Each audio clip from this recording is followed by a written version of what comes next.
Olá, gente. Prazer estar aqui com vocês.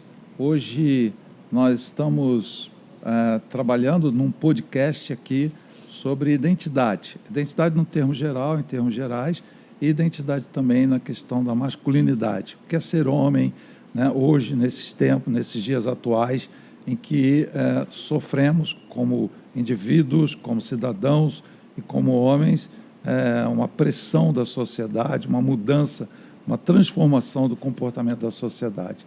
Como cristãos, nós acreditamos em alguns princípios e, para falarmos sobre isso, nós trouxemos o bispo Hugo César Vilar de Jesus, bispo da Sara Nossa Terra, aqui no estado de São Paulo, na cidade de São Paulo, e pastor da ZN. Prazer, bispo. E aí, qual é a sua posição, sua ideia sobre o assunto? Abraço a todos que estão conectados conosco. Prazer estar aqui. Esse é um assunto, eu creio que, além da importância, é desafiador. Porque a gente vive um tempo onde há uma confusão na identidade, tanto do ser humano.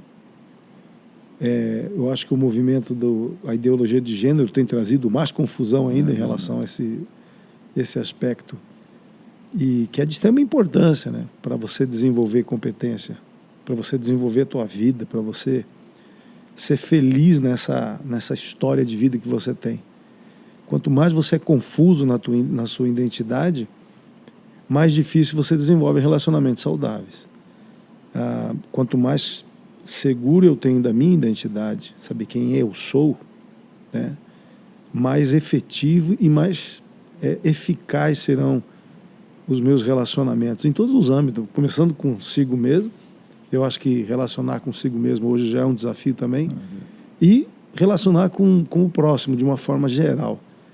A gente vê pessoas muito confusas, né, pastor Zé Mauro? Muita confusão, e as pessoas sofrem porque não conseguem desenvolver relacionamentos duradouros, e se tem relacionamentos duradouros, eles não se mantêm de maneira eficaz, exitosa, e acaba, realmente é um tema que eu acredito que vai contribuir muito para a gente poder abordar uma identidade revelada em Jesus. Eu creio que Jesus é uma pessoa que chama muito a nossa atenção. Exatamente. Porque é exatamente isso que nós estamos falando, é uma pessoa que definiu quem ele era. Eu sou, e ele dizia quem ele era. Falando um pouquinho sobre a mudança, você já tem falado em alguns momentos sobre a transformação social lá nos anos 60, 70, né, com as revoluções sociais e de comportamento, enfim.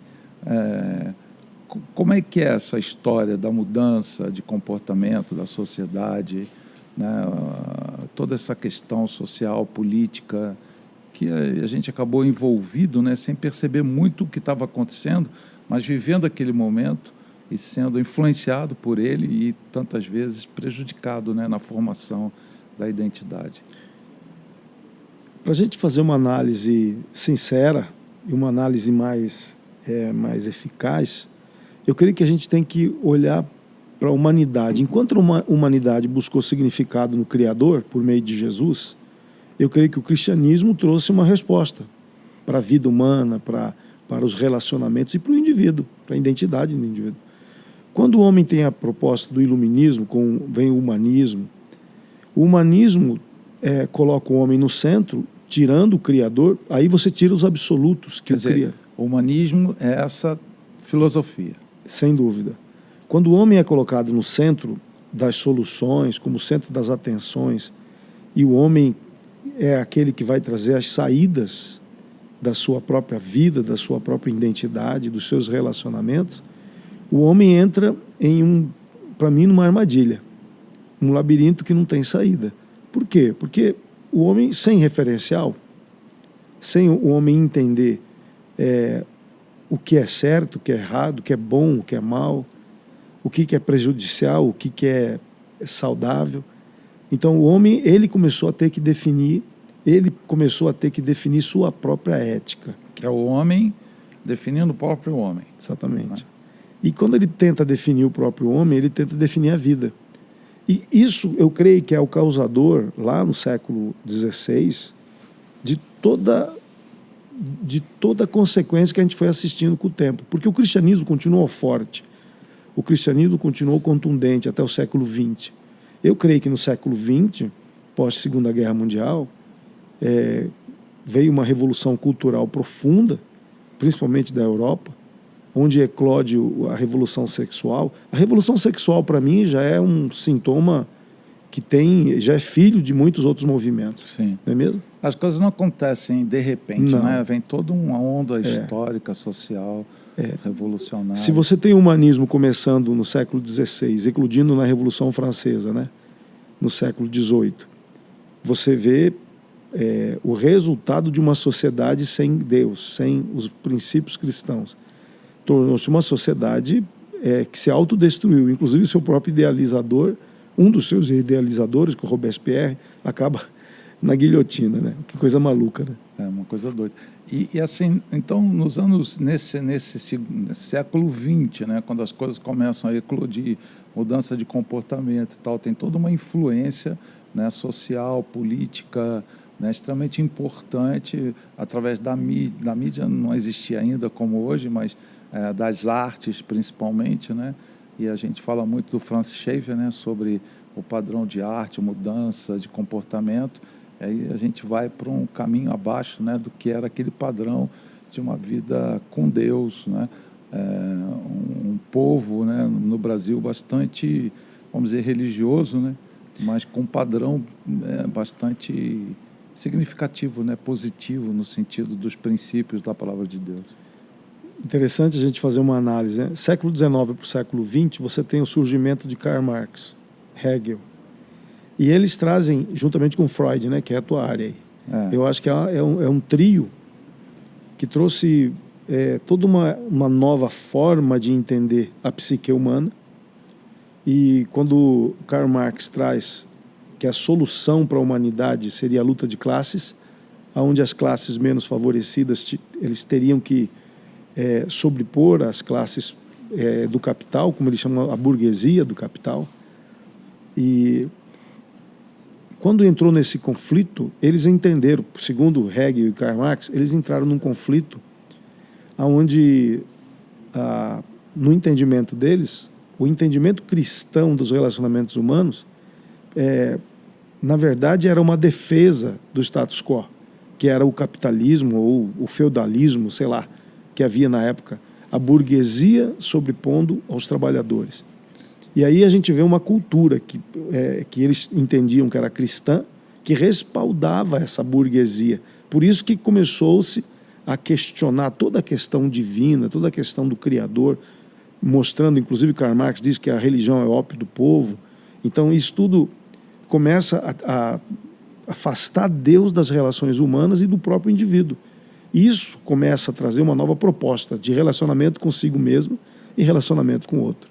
Aí a gente começa a entrar num perigo, como eu disse, né, no labirinto emocional, psicológico da psique humana, porque essa proposta onde eu resolvo o problema das relações econômicas de uma sociedade pela luta, pelo conflito, então como é que eu vou construir uma sociedade onde a base da solução eu tenho um conflito? Quer dizer que o homem perdeu esse relacionamento com Deus, né, que gerava valores, princípios, e entrou absolutos, num conflito, entrou num conflito com ele, com a própria história, com Deus, e a partir daí é o homem pelo homem, né? Porque identidade, quando você vai perceber o que é uma identidade, identidade são convicções, crenças fechadas, definidas, ou não é, né? Eu sou Hugo, eu sou um homem que teme a Deus, eu sou fiel, eu sou íntegro, eu tenho que ser algumas coisas para eu, e isso tem que ser muito claro para mim. Eu sou do bem, né? Então eu tenho que definir algo muito claro para a minha identidade. Agora, quando os absolutos são tirados, começa a se confundir. O que eu sou? Eu sou o que estou sentindo. Não, eu sou o que fulano disse. Então, virou-se... Hoje você vive uma sociedade confusa em relação ao que é, porque não tem mais absolutos. Quem é o absoluto? Deus. E revelado na palavra de Deus, na Bíblia. Por isso que a Bíblia, apesar de tentarem trazerem um olhar para a Bíblia de retardamento histórico, de atraso histórico, de atraso filosófico, de ser um instrumento que prejudica as relações, que impõe uma cultura retrógrada, ultrapassada, na verdade a Bíblia é um referencial maravilhoso, que protege a identidade, a masculinidade, a feminilidade, que também é muito importante. Né? A Bíblia define muito claramente o que é e o que não é. Né? Isso, sabe, eu acho tão precioso quando você tem algo que define. Olha, é isso, é isso. Então, você já percebeu que quando você entra num qualquer sistema, seja numa empresa, numa família, você entra em qualquer lugar onde define o que você tem que fazer, você se sente mais seguro. Olha, as regras aqui são essas. Então, regra nunca fez mal para ninguém. Em psicologia a gente fala de limites, né? Também a Bíblia fala de limites. Ela é um livro bem claro em relação aos limites. Quando você anda dentro daqueles limites, isso te dá proteção, não só a você, mas ao grupo social ao qual você pertence, e te dá uma formação, né? Emocional, inclusive. E quando nós estamos falando aqui de identidade, a gente precisa perceber que isso realmente é um desafio nos nossos dias, porque vivemos no tempo da relatividade. Então, quando você tem a conclusão de Karl Marx e Hegel de que o grande conflito para a solução da sociedade é tirar o poder da religião, como eles viam. Exatamente. Aí você tira o Criador, você tira Jesus da parada, aí você começa a gerar o quê? Todo o movimento contrário ao cristianismo. Então, nós temos aí hoje mais de 120 anos de guerra contra o cristianismo, e que começa silenciosamente e que hoje está descarado, né, Samuel? Está descarado hoje o conflito, o ódio que se tem no meio intelectual, filosófico, no entretenimento em relação aos princípios e valores cristãos. Né? Então nós temos aí todo esse histórico, né? Um pouco do histórico, assim, brevemente colocado, sobre o que aconteceu na sociedade, a questão política, social, Hegel, Karl Marx, você citou Freud, né? E Freud fala muito sobre a sexualidade, né? E falando sobre a liberdade sexual, sobre escolhas sexuais. A coisa começa a degringolar, de certa forma, né? A partir de alguns desses filósofos, né? Interessante, autores. Né? Porque aqui a gente poderia fazer uma abordagem do desejo e identidade. Hoje hoje nós temos uma sociedade que se dobrou os desejos, né? Então o desejo se tornou o alvo, o grande Deus, todo mundo se dobra a ele, se curva a ele, e a Bíblia ela é exatamente o contrário, né? Ela te dá domínio sobre os desejos. O desejo não pode ser aquele que norteia, que orienta, que define suas escolhas. O desejo tem que estar a serviço de algo. Então, o desejo ele precisa estar no controle de um propósito e não apenas ser um instrumento egocêntrico. Porque o que mais estraga uma sociedade? O egoísmo e o egocentrismo. Por quê? Porque uma sociedade ela pressupõe relacionamento. E se os relacionamentos serão baseados em egocentrismo, em egoísmo, como é que ela vai dar certo? Por isso, toda a confusão que nós vivemos hoje. Exatamente. E aí, falando um pouco mais sobre identidade, né, a formação da identidade, a gente sabe que essa formação ela acontece muito dentro da família, né, da estrutura familiar, relacionamento com pai, mãe, irmãos, tios, etc. e tal, as experiências que a pessoa vai tendo também, né, fora do seio da família, socialmente, escola, e etc. e tal, e essa formação ela vai sendo estabelecida. Para isso a gente precisa ter famílias bem estruturadas. Concorda? Sem dúvida. É interessante você falar isso, porque hoje nós temos sociedades, né, vamos dizer assim, famílias que estão confusas em relação ao seu papel. Qual o papel do marido? Qual o papel da esposa? Exatamente. Qual o papel dos filhos? Né? Como é que se estabelece um sistema de equilíbrio que vai desenvolver indivíduos saudáveis? Exatamente. Né? Então, hoje, e nós que trabalhamos com jovens, né, nossas igrejas, milhares de jovens frequentam nossas igrejas, e o que a gente percebe é que os jovens chegam a nós e eles estão confusos em relação a essa questão exata. Afinal de contas, o que é ser homem? O que é ser mulher? Então, foi feita uma pesquisa Até interessante, você deve ter chegado a você a pesquisa daquele americano que perguntava para as pessoas o que é ser uma mulher.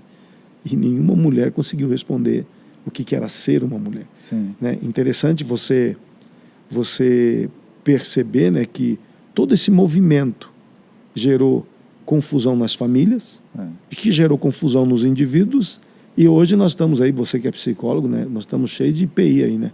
Paciente identificado nas famílias, né, vivendo conflitos. É interessantíssimo esse assunto, né? Porque quando a gente reúne, assim, tem feito algumas reuniões com homens, não só recentemente, mas em outros momentos dentro do trabalho de igreja e trabalho terapêutico, né? Aí você reúne os homens e pergunta o que é ser homem, né? E eles não conseguem definir de uma maneira adequada, né, a coisa do ser homem.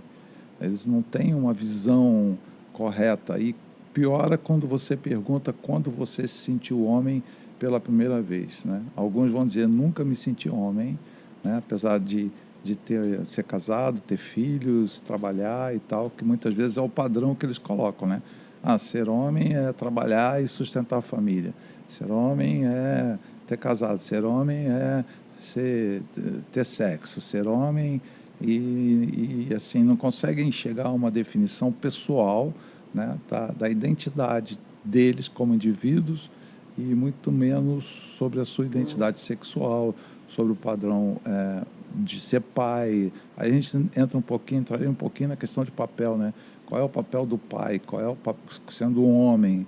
E a psicologia hoje, ela diz que uma família bem estruturada é uma família que tem um pai, né? Que tem um homem dentro de casa estabelecendo princípios e padrões e relacionamentos, né? Mas há uma dúvida muito grande, né? Que não é nem tanto, não começa na questão da identidade sexual, mas na identidade como pessoa, como indivíduo, né? Que vai gerando a formação em todas as outras áreas, né? E como você citou rapidamente ali, a gente tem em Jesus Cristo um padrão, né, de ser humano. Então, as expressões que ele usava, eu sou, eu sei de onde eu vim, né, eu vim do Pai, vou voltar para o Pai. Deus mesmo dizendo, esse é meu filho amado, né, que eu tenho muito prazer. Então, essa identidade do homem, você já tem falado disso também, é uma identidade que tem muito a ver com o relacionamento entre o pai e o filho, né, entre um garoto e um homem, né, que preferencialmente seja o pai, né? E é isso que vai gerando, né, a identidade, o modelo que você vê, modelo de relacionamento do pai, de atitude e tudo mais. E Jesus, ele tem com o Pai, né, com Deus Pai, um relacionamento muito íntimo, né, e muito íntegro, né, na sua relação, nos seus... E a expressão dele máxima, na minha opinião, e Gisela pregou sobre isso lá em Moema várias vezes, eu sou, né, a maneira como ele se identificava, eu sou. Em momento algum ele tem dúvida, né, da sua identidade. Ele sabia quem ele era, ele sabia de onde ele tinha vindo, ele sabia para onde ele ia, ele sabia o propósito, né, para a vida dele sobre a terra, para a existência terrena dele, ele sabia para onde ele iria depois, o governo e tudo mais. Então você vê ali um sujeito, né, um homem, né, Jesus homem, muito seguro, né, do seu papel e da sua identidade. E parece que hoje tem essa dúvida, né? As pessoas, no geral, tanto os homens quanto as mulheres, vivem muito o drama, né? Da dificuldade, né? De se posicionarem, de terem... a identidade vai além, né, Hugo? Assim, você pergunta para um jovem de 17, 18 anos, o que você quer? Eu não sei. O que você vai estudar? Ainda não sei. Então, falta esse senso de identidade, de autonomia, né? De segurança para você viver a vida, para ser você, para decidir a sua vida, fazer suas escolhas adequadas, né? Então, esse é um desafio hoje e um desafio da igreja, né? Nós somos imitadores, né? A gente sempre está imitando alguém. E quando você cresce em um ambiente onde você não tem o que imitar nem quem imitar, você entra, vamos dizer assim, e passa a ser resultado de vários modelos misturados. Claro que a tua identidade vai estar misturada também. Então eu acredito que quanto mais é definido o papel do pai dentro de casa, se o pai que está dentro de casa sabe quem é, né? Eu creio que o homem ele tem que entender que ele é imagem e semelhança de Deus. Então, se eu tenho a imagem do Criador e eu me pareço com Ele, em que aspecto eu pareço com Deus? Eu penso como Deus pensa, né? Deus tem a capacidade de pensar. Deus tem a capacidade de imaginar, eu também tenho. Deus tem a capacidade de sentir, eu também tenho. Deus tem a capacidade de desejar, e eu também tenho. E se eu sou imagem e semelhança de Deus, então eu preciso desenvolver a minha maneira de pensar, de sentir, de desejar, como Deus pensa, sente, deseja e como Deus escolhe. Isso vai trazendo uma definição, né, de quem é. Eu sou imagem e semelhança de Deus. Eu sou como Deus é. Eu sou, né, íntegro, eu sou bom, eu sou pacífico e por aí vai, né? Eu sou bondoso. Então você vai entendendo a tua identidade olhando para aquele que é teu modelo perfeito. Aí entra Jesus de Nazaré, que é o enviado do Pai, que se fez homens e habitou entre nós, cheio de graça e de verdade. Então você vê um homem funcionando como Deus, na perfeita imagem. A Bíblia diz em Hebreus 1 que ele era a imagem exata do ser de Deus. Então, o ser, né? Por isso, onde que está a identidade do homem? Na imagem e semelhança do seu Criador. E assim você define quem você é, não é mesmo? Você vai desenvolver uma forma de ser, com esse modelo claro, né? Quando você não tem isso, né, você vai... que confusão, né? Uma loucura. Se sujeitando a experiências, né, práticas para tentar se identificar, saber o que você quer, saber para onde você vai, saber se aceita ou não aceita aquela proposta. Hoje o jovem ele cresce com heróis que depois o cara descobre que o herói dele se matou, cometeu suicídio, tomou overdose. E aí o cara, meu herói morreu. Aí o outro herói dele bateu na mulher e fez uma confusão e deu um rolo. Aí o cara, os heróis dele são de palha, né? São confusos, são seres humanos, são pessoas falhas, são pessoas que viveram o mesmo processo de deterioração da humanidade. Então a humanidade, além dela estar caída, ela deteriorou o básico, né? Então isso tem gerado indivíduos muito confusos. Agora, eu gosto muito de observar, né, aqueles que, os homens que estão sendo criados dentro do modelo cristão. É interessante demais. Eu mesmo, né, eu não fui criado no modelo cristão, mas o meu pai era cristão nominal, minha mãe também, que tinha uma identidade muito forte masculina, né, bem homem mesmo. Meu pai sempre foi homem de verdade, aquele homem que não chora, aquela coisa toda, mas para mim foi bom para mim. E a minha mãe, uma pessoa bem feminina, então eu tive um padrão muito claro na minha casa que eu pude ter como base, né? Eles não eram cristãos assim, praticantes, a minha mãe era até mais que o meu pai. Mas agora os meus filhos, quando eles nasceram e cresceram, eles viram um pai crente, que buscava viver essa identidade definida. Um modelo. Meu modelo era Jesus, eu era masculino, não há dúvida nenhuma disso, nenhum questionamento. Eu procurava viver, falar o que Deus falaria, né? Produzir na minha família uma harmonia, uma paz, relações respeitosas de autoridade, mas de carinho e de amizade ao mesmo tempo. Eu creio que quando um indivíduo, e vê meus filhos, né? Eu tenho 2 filhos homens e 2 filhas mulheres, ambos, né, tanto as mulheres quanto os homens, se tornaram femininas, profundamente femininas, as duas, e os meninos masculinos mesmo. O grão mesmo, o grão do bom, assim.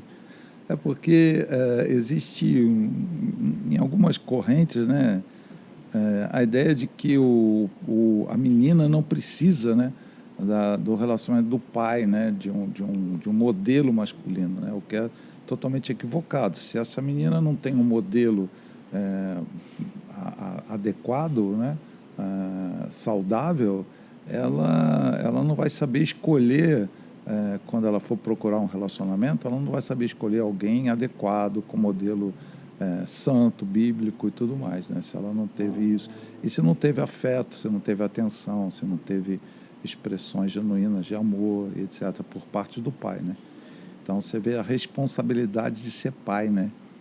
De ser um homem presente, né? Que não significa estar ali às 24 horas do dia, né? Mas é ter suas atividades, desenvolver as atividades, produzir, gerar. Né? É interessante isso, né, Zé Mauro? Eu eu observo, né, que um desafio hoje para muitos pais, os que trabalham, os que são na igreja, até mesmo pastores, uma luta, né, para se fazer presente em casa, para não falhar nesse papel, que eu acho que é um desafio para todo mundo, né? Tanto a pessoa que trabalha aqui em São Paulo, por exemplo, o cara sai de casa de manhã, volta à noite, e ele tem que exercer esse papel, né, junto com seus filhos, né? Então, é um desafio. Agora, sabe o que eu percebo, até porque criei 4 filhos, eu percebo que as crianças, elas não querem tanta presença, elas querem atenção. Então, eu creio que se o pai que trabalha muito e chegar em casa e entender que os filhos precisam de atenção focada, e não é muita, às vezes é pouca coisa vai satisfazer uma criança, né? Uma brincadeirinha, ficar junto ali, botar ele para dormir, orar com ele, algumas questões assim, muito de carinho, de amor, de estar perto, né? Isso às vezes faz toda a diferença na criança. E eu concordo com você. A mulher, a menina, né, ela precisa demais do pai. O pai que vai dar o sentido de valor para ela, o pai que vai dizer o quanto ela é preciosa, o quanto ela é importante, o quanto ela pode fazer a diferença na sua vida, na sociedade que ela vive. Eu creio que o pai dá aquele motivo do valor, né? A mãe vai ser a conselheira, vai ser o modelo, vai ser o referencial, mas o pai é que vai dar a direção, o valor, a estima. Acho que a estima, não sei, você que é psicólogo, pode ter, não, mas certeza. A autoestima da criança, da menina, é o pai que vai entregar para ela. Existe aí uma ideia, uma colocação, né, dos 3 A's, né? Amor, afeto e aceitação. Então, alguém que cresça dentro de uma estrutura familiar em que ele tem amor, afeto e aceitação, é provável, pode haver alguma intercorrência durante o crescimento dele, mas o provável é que, tendo esse amor, quer dizer, que é algo incondicional, né? O afeto, o amor é a pessoa se sentir amada e ter algo incondicional. O afeto é o toque, o contato e tal, né? E a aceitação é te aceito do jeito que é, né? Claro que isso tudo dentro de um contexto de família, né? Que fica bem estabelecido. Agora, quando vem a Revolução Sexual de 68, né, eu digo que a geração atual é filha dessa revolução, né? Quer dizer, quem nasceu em 50 estava com 18 anos e viveu toda a influência da Revolução Sexual de 68.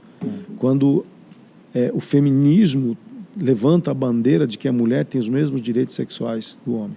Então você tinha uma sociedade onde o homem era promíscuo e a mulher era recatada, né? Preservada, vamos dizer assim. Até os anos 60. A partir daí você tem uma mulher que se propõe ser tão promíscua quanto o homem. Aí entrou todo o caos nas relações, né? Porque eu concordo que nem o homem podia ser promíscuo e nem a mulher, né? A questão toda isso trouxe uma confusão para as famílias, né? Porque a mulher, ela começa a levantar bandeiras que desestruturem a família. A família passa a ser afetada, porque a mulher, ela reivindica sair de casa. Então ela vai trabalhar. Hoje, se você defender a bandeira de que a mulher tem que ficar em casa, você vai ser apedrejado. Não vai dar certo, né? Mas isso tudo são frutos de um movimento feito de que a família era a prisão da mulher. Então, a família é o lugar onde a mulher ela é prisioneira de uma sociedade burguesa, arcaica, ultrapassada, que tem que ser... Não que a gente defenda esse papel da mulher em casa, né? Mas naquele momento, estar em casa, a mulher que fica... Hoje, principalmente, mais do que naquele momento... Mas sabe o que é, Zé Mauro? Hoje a mulher que quer ficar em casa, ela tem vergonha de falar que quer ficar em casa. Então, é o que eu ia dizer. Entendeu? Então, tem mulher que não quer ir para a rua, ela não quer trabalhar, ela quer ficar em casa. E muitas vezes alguém pensa, você trabalha aqui, não, eu cuido da casa, mas só isso? Exatamente. Mas você não trabalha, você se formou, não vai fazer nada, você não vai... Você vai perder tua carreira, tua vida. Né? Tem até atrizes, né, que eram famosas, que desistiram da carreira porque começaram a ter filhos. E foi um escândalo, né? Como é que pode uma carreira? A pessoa trabalhava na Globo, famosa, aposenta novinha, menos de 30 anos, porque começou a ter filhos e decidiu, não, eu vou renunciar à minha carreira para criar meus filhos. Quer dizer, isso, a sociedade vê isso hoje como um absurdo, que era normal na década de 60, né? A mulher ficar em casa, e eu quero dizer para as mulheres que eu não tenho nada contra você trabalhar, fique em paz. Apenas estou dizendo que era um modelo que funcionava no passado, né? E que gerava uma sociedade mais saudável. A partir do momento em que a mulher sai de casa e começa a ter poucos filhos, e ela começa a levantar a bandeira do aborto, levanta a bandeira do sexo livre, eu posso ter sexo com quem eu quiser. Começou-se a ter uma série de consequências sociais que envolveram desde doenças, né, indivíduos psiquicamente comprometidos e uma sociedade que começou a se deteriorar. Então, hoje você tem uma sociedade que já vive nessa cultura, né, se você fizer a conta aí, são mais de 50 anos que está se vivendo essa cultura. Então, hoje a colheita é visível, né? Outra coisa que está se descobrindo agora, a taxa de natalidade mundial não está mais acompanhando a taxa de mortalidade. Então, está diminuindo a população mundial. Então, essa história de que tem muita gente, essa história não está mais fechando a conta, não. Então, a sociedade ela vai entrar num colapso, como ela já está num colapso. Então, você vê hoje uma crise de identidade masculina, porque como o movimento feminista colocou em xeque o papel do homem. O homem não sabe mais o que é ser homem. Exatamente. Então, ele tem filhos e ele não sabe o que é ser pai. Exatamente. Não sabe mais o que é ser marido. E aí vira um trem, né? Um histórico que a gente tem é na Revolução Industrial, lá em 1700 e alguma coisa, né? Porque o homem vivia no campo, né? As famílias viviam no campo. E ali os papéis eram muito bem definidos. O pai ensinava o filho a trabalhar, levava os filhos, a mulher ficava em casa com as filhas. Então, o comportamento era bem claro, né? Quem fazia o quê, qual era o papel de cada um, etc. Né? Filhos se submetendo aos pais, havia tudo isso. Quando vem a Revolução Industrial, as famílias começam a migrar do campo para a cidade, né? E aí a coisa muda. O pai sai de casa cedo para trabalhar na fábrica, a mulher fica em casa com os filhos, com a menina e com o garoto, até que esse garoto consiga emprego na fábrica também, mas até lá o garoto vai sendo criado pela mãe, né? E tem uma amiga que dizia que os homens são mamãezados, né, hoje. E esse padrão, como a gente falou, nenhum padrão muda, né? Existem gerações aí já colocadas onde o papel vai sendo mudado, né? O comportamento vai sendo alterado por ideias. Você teve 3 filhos, né, Zé? Eu tive 4 filhos. O que eu percebi? Eu percebi que quando a criança ela é pequena, ela é muito ligada na mãe. Mas à medida que ela vai entendendo mais a vida, ela vai se ligando, eu creio que ao pai, né, os meninos ao pai e a menina à mãe. É um movimento bom, saudável, né, que vai ajudando a pessoa a desenvolver sua identidade, sua feminilidade, sua masculinidade. Então, eu acredito que essa formação... Quando Deus idealizou família, eu creio que vida é o dom precioso que Deus deu ao homem, e a vida, para ser vivida, ela precisa muito de sabedoria. E não tem sabedoria melhor do que a vivência. A vivência é a melhor sabedoria. Por isso que a gente, aqui na igreja, a gente fala muito, né, que às vezes as igrejas, você faz cultos maravilhosos, as pessoas vão para eventos maravilhosos, na igreja, ela participa de um culto, mas ela precisa ter vivência, ela precisa relacionar com pessoas. Uma igreja que não tem vivência, que não tem comunhão, como a gente diz no mundo evangélico, é uma igreja que ela fica devendo para o seu participante. Né? É fundamental. Ela fica devendo, porque a pessoa quer relacionar, ela quer ter amigos, ela quer ter pessoas que pensam como ela pensa. Por isso que a igreja, no movimento de jovens, né? A gente tem movimento de jovens, e a gente descobriu aqui já há muito tempo que não é só o culto de jovens que é a chave, são as células, onde eles têm o culto ali pequeno, né? Grupos pequenos, relacionamento, mas depois do culto eles saem juntos, que a gente chama de pós-arena, né? Mas na verdade é a vivência, é a comunhão, é estar junto, é dar gargalhada junto, brincar junto e ter aquela coisa de perto, né? De ver o outro funcionando. Eu creio que um líder que sai com seus discípulos e o discípulo começa a olhar as reações daquele líder, aí você vai treinando aquela pessoa que chegou sem referencial, sem entender o que é ser masculino, o que é ser homem. O líder vai ensinar ele, vai devolver aquilo que ele não conseguiu alcançar na sua casa. Né? Então, eu creio que a igreja hoje, ela está cumprindo muito, ela está fazendo esse papel dessa vivência que não teve em casa. Né? Como você sabe, a gente tem uma reunião de homens aqui, domingo às 18 horas, né? Na reunião a gente tem em torno de 20 homens ali, né? Varia quem vai, né? Não é um grupo fechado, mas todo tempo ali é um momento de comunhão, né? E quando eles têm um espaço para falar, compartilhar... Dar risada junto, né? Muito. Né? E se identificar com o outro, né? Com o problema do outro, né? Então isso é fundamental que você está colocando, tanto nos jovens quanto nos adultos, né? Só queria dizer uma coisa, nós não estamos aqui dizendo que queremos voltar ao passado, né? Sim. Não é, nós estamos defendendo um padrão antigo, né? De família, em termos de homem saindo para trabalhar, mulher em casa, essa coisa, não é essa defesa, mas é pela... É porque esse sistema produziu pessoas mais saudáveis do que do nosso tempo. Então, hoje você tem uma tecnologia avançadíssima, você tem indivíduos cultos, você tem pessoas muito bem informadas, mas elas não sabem lidar consigo mesmas. Então, a sociedade dos nossos dias não produz indivíduos como o do passado. Sabe o que eu lembrei hoje, que eu estava lá em casa pensando? Eu lembrei que quando o John Wayne morreu, lembra do John Wayne? Sim. E o John Wayne era o padrão do americano, né? Cowboy. Ele botou na lápide dele, dizem, né? Feo, fuerte e formal. Né? Feio, forte, formal. Feio, forte e formal. Quer dizer, o homem tem que ser feio, que era um princípio daquela época, né? Da nossa época. Ser feio era um orgulho. A gente chegava para um cara e falava assim, você é feio? Claro, eu sou homem. Então eu estou bem, sou feio. Então, era uma coisa engraçada. Quando eu era garotão, assim, adolescente, alguém falava, você é feio, hein, cara? Claro, eu sou homem, ué, tem que ser feio. Então, E homem não achava homem bonito de jeito nenhum. Não, né? de jeito nenhum. A gente podia falar, o cara é pintoso, máximo, aí... Né? Simpático.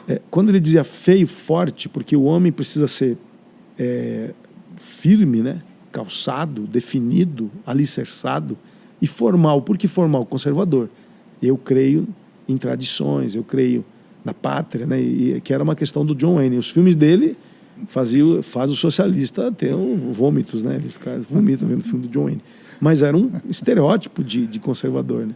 Ô Hugo, então vamos lá. Hoje, na sociedade atual, né, quais são os princípios ou o que precisamos fazer, né? Qual é a orientação que a gente pode dar para quem vai nos ouvir? Voltar ao Criador, voltar a entender o que é a vida por meio de Jesus. Jesus diz, eu sou o caminho, a verdade que revela a vida. Então eu creio que o homem tem que voltar para Deus. Em Deus o homem se encontra. A verdadeira identidade do seu eu, né? Quem eu sou, quem o Hugo está escondido em Jesus. Então, à medida que eu busco a Deus, eu descubro o Hugo, né? Quando eu digo isso, não estou fazendo nenhum tipo de abordagem religiosa, mas sim psíquica mesmo, porque ao buscar a Deus, nós entendemos nossa origem, entendemos nossa missão, entendemos a importância e o valor que temos. Então, isso devolve dignidade. Quando o homem tem de volta seu significado, a sua identidade, sua dignidade, ele tem honra. E o homem começa a acreditar em si mesmo. E aí ele começa a produzir boas obras, né? Atitudes boas, palavras boas, movimentos bons. Você passa a ser um instrumento do bem. Então, quem volta para Deus encontra um referencial claro de ser. Porque Deus é o grande eu sou, né? Então, quem busca Deus encontra o ser. E esse ser é o modelo perfeito para a sociedade. Então, quando Jesus diz vocês são sal e luz, ele estava dizendo exatamente isso. Vocês são referenciais e vocês são preservadores do bem. Então, eu acredito que a saída da sociedade dos nossos dias vem para a casa de Deus, vem aqui para a Zona Norte, vem aqui participar das nossas reuniões de homem, células de jovens, das mulheres, né, que também nós temos. Sim. Nós temos todo o movimento para restaurar a identidade do homem em Deus. Então, nós não falamos muito de religião. A gente só apenas diz, você voltar para Deus vai te devolver a tua verdadeira identidade. Exatamente. Esse é o grande desafio, né? Que a igreja tem, né? Que nós temos aqui na ZN, né? Na Zona Norte de São Paulo, na Sara da ZN, que é a gente poder trazer uma influência positiva, né? Dentro dos princípios da palavra de Deus, sem perder a alegria, né? Porque ela é importante, né? O relacionamento, a alegria, enfim, a comunhão, sem perder isso, mas... Na linguagem dos jovens, sem perder a resenha. Sem perder a resenha. É isso, Dedé? Sem perder a resenha, né? É isso aí. Tá. Então, esse é um grande desafio, né? A gente conseguir fazer isso. eu creio que aqui, pelo que eu tenho visto nesse tempo que eu tenho estado aqui, uns 2 anos, eu acho, a gente tem visto e conseguido excelentes resultados, né? Uma coisa que me impressiona muito o grupo com que eu relaciono. Comecei, né, através do próprio André Dedé aí, sugerindo, a gente começou um grupo de oração e tal, e hoje muitos dos jovens que estavam ali, eles não frequentam mais a reunião das 5h30. Por quê? Foram para a faculdade, estão relacionando, pensando em casar, foram trabalhar, né? Então, às vezes eu olho para o grupo, daqui a pouco a gente tem a reunião lá às 5h30, falei, puxa, está faltando, né?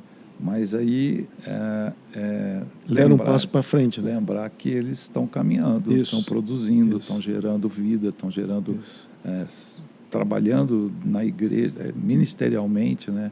Envolvidos e tudo mais. Então, essa saúde que a gente busca, né? Um relacionamento, ajudar as pessoas, né? Tanto os rapazes quanto as moças, né? E eles buscando uma vida que a gente chama uma vida de santidade, né? Que é fundamental. Para concluir, né, Zé, eu acho que o importante é a gente entender que a proposta do Evangelho em Jesus, ela não é retrógrada, ela não é prejudicial, ela não causa nenhum mal à sociedade, muito pelo contrário. Eu tenho visto aqui os jovens querendo casar, né? Jovens casando com 22 anos, 21 anos. Os que estão em volta se assustam, né? Jovens casando tão cedo. Mas, na verdade, eu creio que é uma definição de papel. Eles entenderam a vida, entenderam o que são e o que querem, e não tem por que ficar adiando o fato de que pode sim começar um casamento. Imagina a gente poder começar um casamento o mais cedo possível.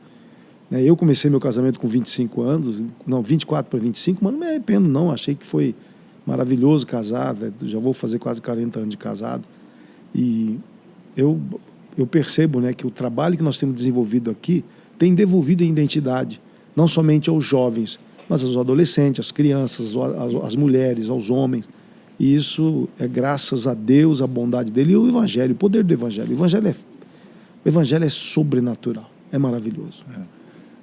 Esse resultado realmente tem acontecido, né? A gente não está fazendo propaganda aqui da ZN, não, mas vem para cá que você vai ver. Você vai gostar. Que vale a pena. Nós estamos, assim, quase encerrando o nosso podcast. Foi muito agradável. E eu espero que tenha sido produtivo, né? Para quem está nos ouvindo ou vai nos ouvir. E deixar o convite mesmo, né? Você que está aí sozinho, você que está aí me apanhando da vida. Aqui a gente vamos apanhar junto, vamos aprender junto, vamos crescer junto e vamos fazer história junto. Porque aqui é gostoso, né? Eu apresento uma criança hoje que o pai foi apresentado, né? Então, isso é edificante demais. Está ficando velho, hein? É verdade. Na verdade, estou ficando rodado. Mas graças a Deus, né, Zé Mauro? Graças a Deus por tudo que Deus tem feito. E a igreja, né, o Evangelho me devolveu identidade, me devolveu significado, me devolveu paixão, me devolveu alegria, leveza. Viver leve, viver em paz, né? Viver em paz consigo mesmo, viver em paz com Deus, viver em paz com o próximo. Eu creio que a identidade humana, ela é encontrada muito nisso, né? Quando você aprende a descansar, a viver relaxado. Aí você vai viver muito, pela graça de Deus. Aí, como foi dito, buscar em Jesus, né, esse modelo, né? Sem dúvida. De homem, de amigo, de líder e tudo mais, né? Então é isso aí. Amém. Despeça-se do público, por favor. Que Deus te abençoe, que Deus te fortaleça, que Deus te abençoe, que Deus te fortaleça e que você acredite. Por mais que a coisa está complicada na tua identidade, na tua vida, há uma saída. Quando Jesus diz eu sou o caminho, ele estava dizendo a verdade e ele estava revelando uma verdadeira vida. Vem para cá. O convite está feito. Para nós realmente será uma grande alegria podermos receber você, né? Você que ainda não está na ZN, você que está na ZN, mas passa por crises, dificuldades, questões pessoais não resolvidas, procure seu líder, procure um pastor, procure um grupo de relacionamento de pessoas que realmente possam te ajudar. E pense na sua vida, né? No seu projeto de vida, naquilo que você quer ser, naquilo que você onde você quer chegar. Nós esperamos por você aqui. Obrigado ao Bispo Hugo e obrigado a você.